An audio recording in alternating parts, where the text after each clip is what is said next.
Jadinya Oh, beberapa hari kan udah kita lihat ya, apa namanya, marketnya udah mulai sulit naik.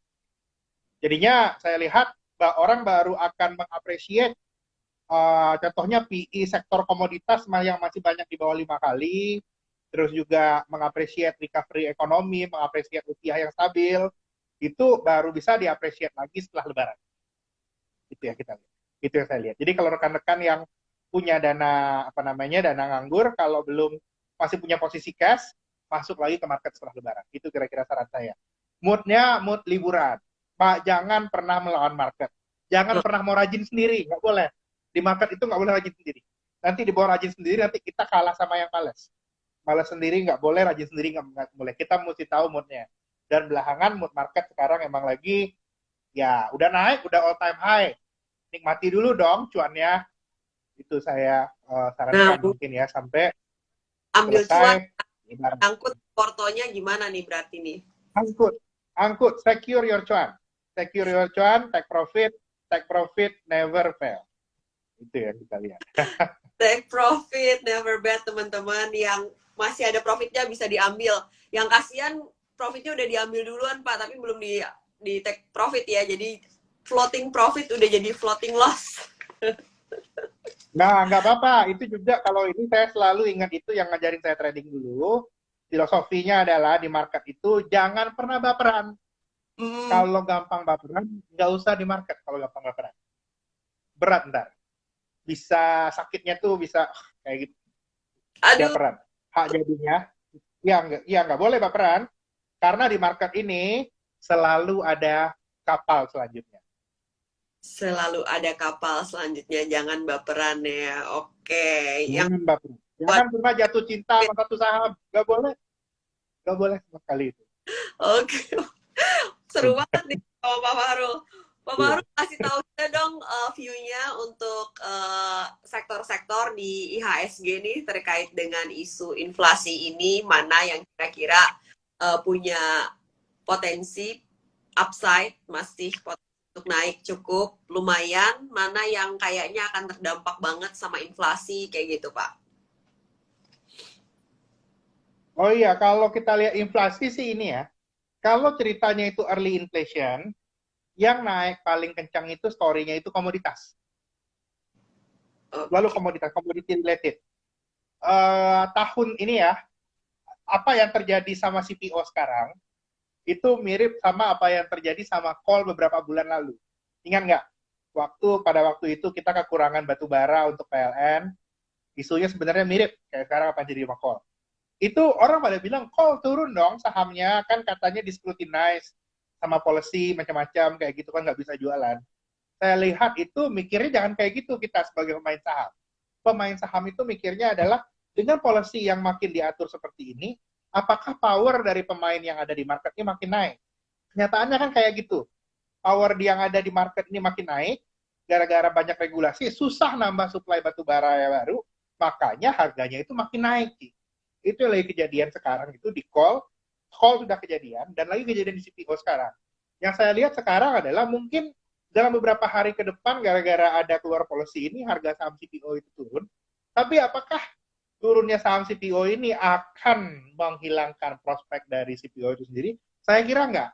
Justru ini akan makin menunjukkan bahwa dilarang ekspor, disuruh secure, berarti marketnya itu kurang investment di sektor CPO, kurang supply di sektor CPO. Karena itu harga sahamnya nanti akan naik lagi. Tapi memang kita harus sadar, di fase sekarang itu adalah fase konsolidasi market. Pandai-pandailah mencari entry point. Makanya jangan lupa selalu ngobrol dengan Ki Alin dan teman-teman lainnya untuk membahas kira-kira where is the good entry point. Kira-kira kayak gitu. Iya, update terus ya di Trimegah Sekuritas ya Pak Fahrul, sering ada Instagram live juga ya. Iya. Jadi saat ini berarti kalau untuk entry yang belum punya barang juga perlu hati-hati ya karena masih Jadi konsol. hati-hati. Kalau dari saya paling nggak mau dari dekat liburan itu paling males. Karena Mm-mm. marketnya jadi choppy, nggak ada arah, ya karena big playernya juga liburan. Iya, iya, iya. Nggak ada yang berani ngambil posisi lah, itu kira-kira. Saya selalu Yang itu, prinsip ini hobi itu nanti pas masuk baru baru baru apa namanya baru ya. Karena so far all good news sudah keluar, bad news beberapa baru muncul, kira-kira kayak gitu. Oke, jadi kalau early inflation ini yang menjadi primadonanya tuh komoditi, kemudian apalagi nih Pak? Paling awal itu komoditi ya kalau di Indonesia, Mm-mm. ceritanya itu komoditi. Nanti kalau habis komoditi ini udah selesai, ini belum selesai ya, saya Ya, lihat nanti tengah tahun properti. oke, Karena uang komoditas, kebutuhan komoditas biasa aja itu larinya itu ke demand properti yang meningkat. Yang oke, saat ini, karena likuiditas itu semuanya itu pindah untuk trading saham komoditas, properti ini masih tertekan. Tapi soon nanti ketika komoditas sudah naik banyak, kita harus lihat saham properti ini kira-kira bagaimana itu mau jalan atau enggak. Dan nanti setelah properti naik, late cycle-nya baru kita lihat itu consumer kalau di Indonesia di kasus ini. Nanti late this year, kan tahun depan inflasi udah naik ini Cik. mm, Inflasi udah naik, pertumbuhan ekonomi kita bagus dong gara-gara harga komoditas tinggi kan. Upah tahun depan naik dong, gaji kencang dong naiknya tahun depan. Kan gaji kita kalau pada ngobrol-ngobrol, kalau yang pada kerja di kantoran kan ngitungin inflasi ya. uh-uh. Dan saya lihat ya itu nanti baru akan jadi cerita sektor konsumer. Itu paling ujung lah itu kita lihat di akhir tahun ini. Ya, kita lihat. Oke, itu lihat di akhir tahun. Ini ada yang nanya sektor banking seperti apa nih Pak? Erwin Argo nanya. Sektor banking saya mau yang saya omongin tadi itu selalu yang alpha ya. Yang naiknya itu mungkin bisa lebih tinggi, bisa we could easily find saham yang bisa naik 40% or lebih, beggar, itu saya cerita. Kalau banking saya lihat ya memang itu sektor yang safe, yang masih bakalan naik sampai akhir tahun. Saya tidak lihat ada masalah di banking, tapi memang di kondisi sekarang kita masih lebih tilting toward big banks di kondisi sekarang. Kalau ada yang Oh, mau investasi di digital banks-nya harus kelihatan produknya. Produk lendingnya terutama, produk lendingnya mau yang seperti apa itu yang kita lihat. Tapi memang alfanya tahun ini alfanya bukan dari sektor perbankan. Perbankan naik tapi masih normal. oh, Alfanya tahun ini tuh ada di sektor komoditas. Habis komoditasnya terbang nanti kita pindah ke sektor properti. Tapi untuk oh, banking saya selalu sarankan itu sebagai sektor yang apa namanya itu ya kita bisa punya itu sebagai core portfolio. Jadinya kalau yang alpha ini lagi turun dia bisa naik. Jadi untuk membuat portofolio kita lebih stabil. Kira-kira seperti itu. oke. Banking masuk. Dan all the thing tahun ini harus realize, harus jadi profit, harus jadi uang. Janji-janji manis itu cerita tahun lalu. Era cerita janji manis sudah selesai, orang pengen lihat bukti tahun ini. Itu yang kita jangan lupa ya. Kondisi sudah bukan kondisi deflasioner lagi, kondisi inflasi. Kalau kondisi inflasi itu bisnis muncul, cash flow lancar. Kalau cash flow lancar, orang lihat, oh ya apa namanya, mana uangnya gitu. Kita nggak bisa selamanya expect bisa money burning itu kira-kira. Sudah mulai berubah. Oke, itu yang terkait dengan digital banking ya Pak. Harus udah mulai dilihat kasih produknya, penyaluran kreditnya ya. Tadi ada yang menanyakan Pak, kalau misalnya kita expect untuk sektor properti jalan nih setelah komoditi, tapi kemudian juga kita tahu ada rencana atau kemungkinan suku bunga acuan BI 7-day reverse repo rate ini dinaikkan kayak gitu. Ini akankah menghambat potensi sektor properti Pak? Saya lihat tidak akan menghambat karena pertama kalau dari sisi suku bunganya sejarah itu menunjukkan bahwa Indonesia lending rate itu tidak pernah punya hubungan sama 7-day BI reverse repo rate. Yang hubungannya kencang sama 7-day BI reverse repo rate itu time deposit, bunga deposito. Itu ngaruh. Kalau Iya, lending rate itu sangat jarang ngaruhnya. ya Pak ya. Hmm? Bunga KPR mau suku bunga BI-nya rendah, bunga KPR tetap tinggi. Nah iya, nah Ci Alin udah ngerasain kan pada dasarnya. Kalau pada dasarnya sih saya lihat itu nggak masalah dan perbedaannya itu gini, kita ngelihat suku bunga itu jangan hanya lihat bunganya rendah. Kalau kayak 2 tahun yang lalu, bunganya rendah kan. Tapi kalau kita ngajuin kredit di bank, diterima nggak? Nggak Nah, diterima juga kan, sekalipun bunganya rendah. iya. Nggak apa-apa, yang akan kejadian di tahun ini adalah bank harus mengeluarkan kredit, bunga naikkan dikit 50 basis, bunganya naik nggak apa-apa. Yang penting kreditnya keluar. Yang penting kita bisa beli rumah, dapat rumah. Kalau tahun lalu itu karena itu kita mesti lihat bunga rendah itu kadang itu ilusi sebenarnya. Bunga rendah tapi duitnya nggak ngucur, ya kan? Di 2 tahun kredit pertumbuhannya negatif. Saya saya waktu itu coba mau apply KPR katanya, wah nanti dibayarnya pakai apa walaupun bunga rendah kan? Ini nanti akan kejadian itu adalah di fase di akhir tahun 2022 ke tahun 2023 bunga itu agak naik sedikit tapi kreditnya ngalir. Kredit ngalir ini yang lebih penting untuk sektor properti dibandingkan bunga rendah, itu yang kita lihat. Oke, jadi Dan lihat. itu juga bisa lending di Indonesia itu nggak berhubungan sama derivasi forex. Yang nggak yang matching banget itu yang di sama time deposit sama suku bunga tabungan semua deposito itu yang matching. Itu ya sebenarnya ya kalau karena itu kenaikan suku bunga belum akan derail masalah di properti. Properti masih oke.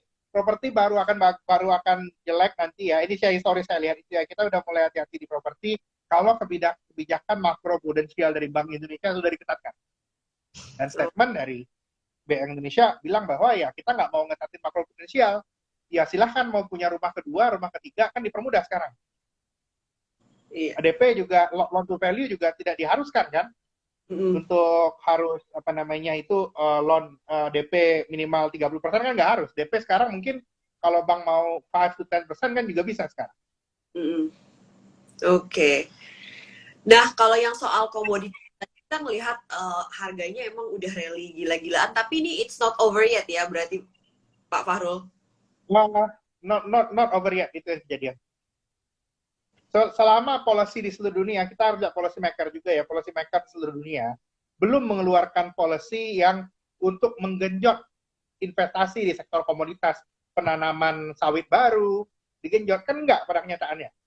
Atau batu bara dibuka disuruh bikin apa namanya mining baru kan enggak, belum dikasih insentif.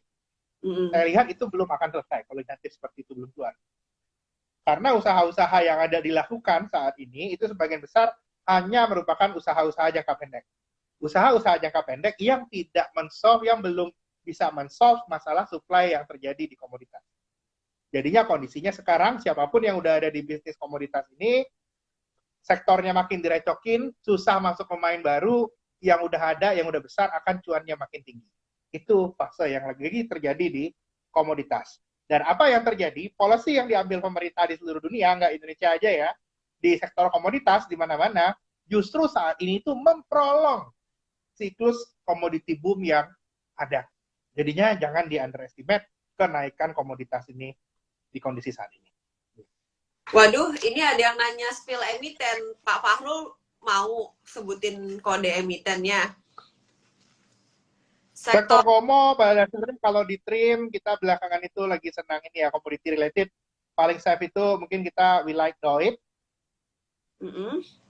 Mungkin ya apa namanya kalau dari sisi emiten belakangan mungkin kita itu tapi itu nanti ya kalau sekarang kan masih ada apa namanya masih ada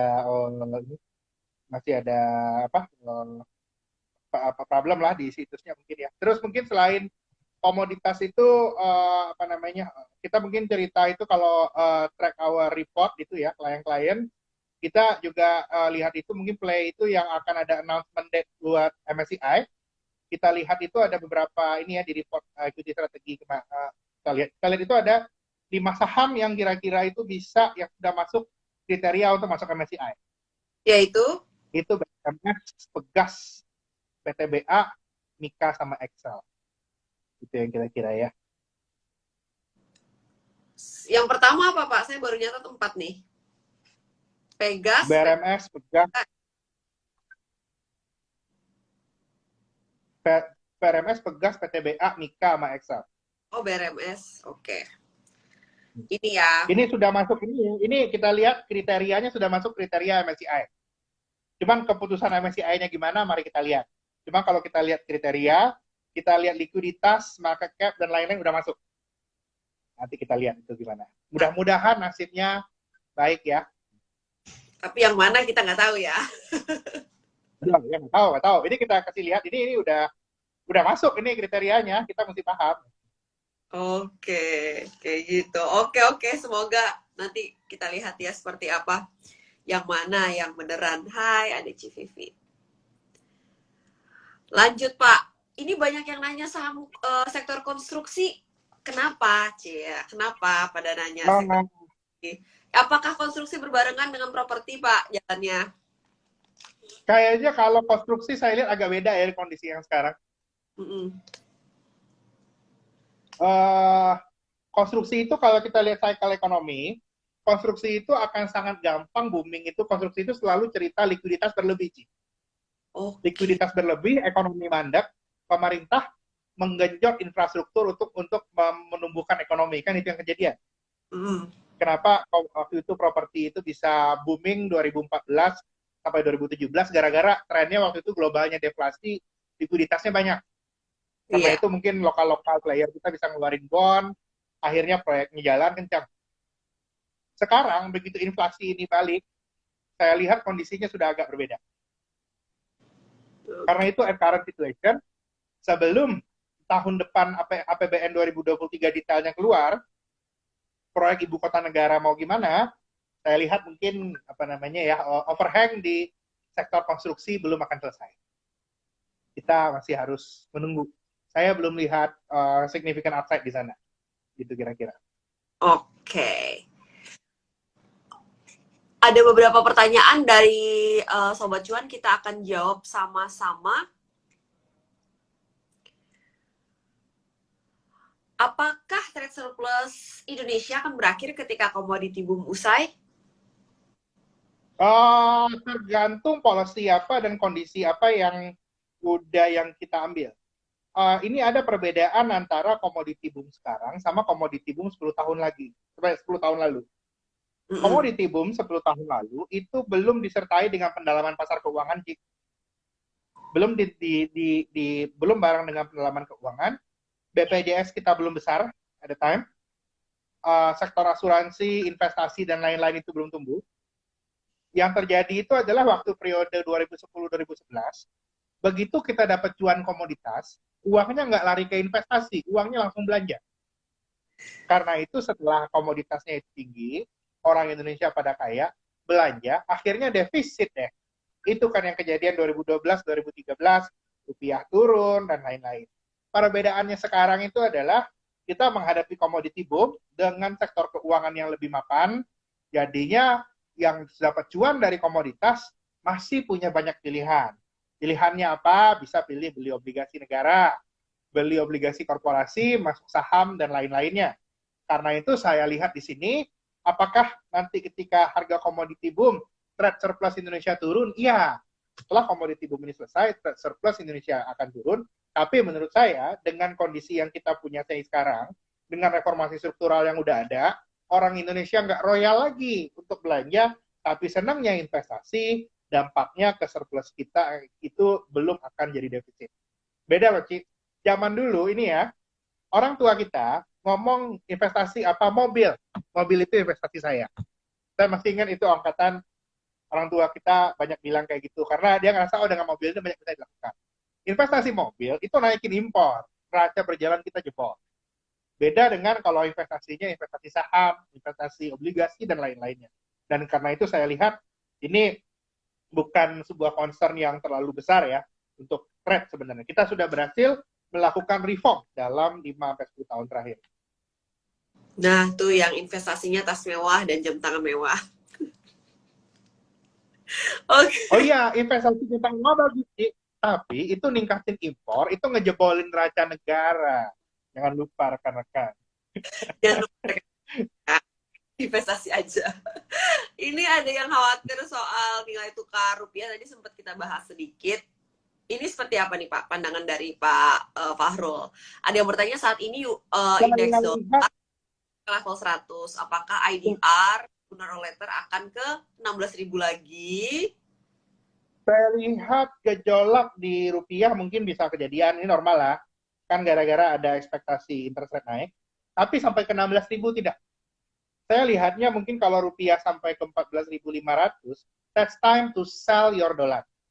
Obrolan saya dengan beberapa forex dealer and strategist, regional, mereka cerita gini, posisi rupiah sekarang itu sebenarnya itu sangat ideal sekali karena gini, kalau di bawah 14.300 itu akan banyak korporat-korporat beli dolar.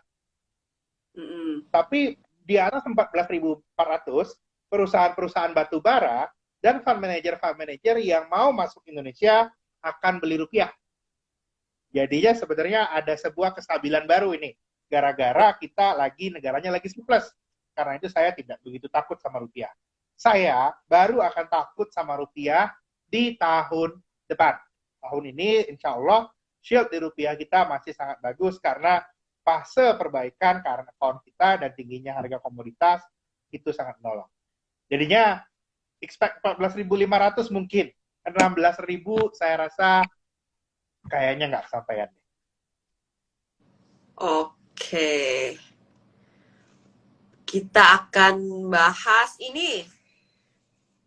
Dengan adanya inflasi sekitar 3, sekian sampai 5%-an, kira-kira apa aset investasi fixed income tapi ya, definite banget nih. Fixed income yang bisa ngejar inflasi saat ini.